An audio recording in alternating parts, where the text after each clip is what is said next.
First, they're a team that obviously has a lot of strength as it is, but they had Sebastian Latou, just another goal-scoring option for them.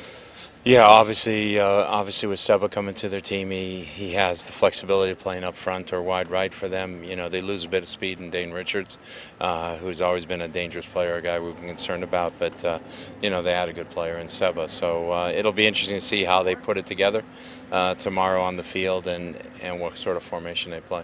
And kind of likewise with you guys, a lot of guys healthy, getting back. You guys are approaching kind of the full complement of players now.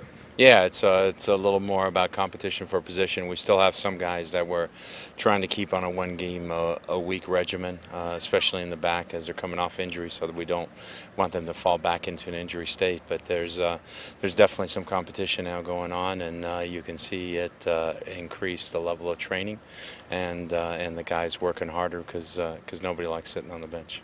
Speaking of guys coming back from injury, Michael Gaschk back in training today. Kind of what did you like from him today? What did you see from him today? It was good. He made a couple of good saves, you know, and good and close-in shots. It's just him facing, you know, live pressure in the, you know, 6v6, 8v8, 9v9 games that we play is very important. As he faces more of that, he'll become more comfortable with it. So I think right now he's right about there. You know, he's very close. So we'll talk about it tonight and decide what we're going to do tomorrow. And looking at their team, they're unbeaten at home. Kind of what is it they've done successfully to stay unbeaten at home, and what counter to that? What do you guys need to do? Well, they're a good team offensively. You know, they're a very dangerous team offensively, and have probably the best scoring duo in the league, and Henry and Cooper. You know, so we've got to obviously be aware of that and know that they're a good possession team. They're a good team once they get forward. We have to take advantage of the other end of the field, try and expose them defensively because they've given up goals.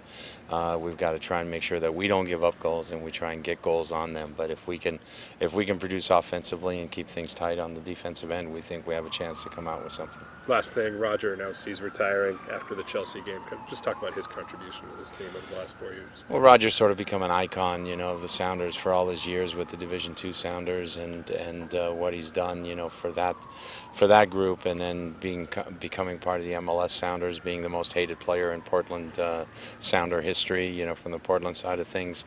All of those make him a little bit of an iconic figure for our club, and you know, he's somebody that'll always be remembered within the club for what he's done, and somebody who'll always probably in some way or another be part of the club.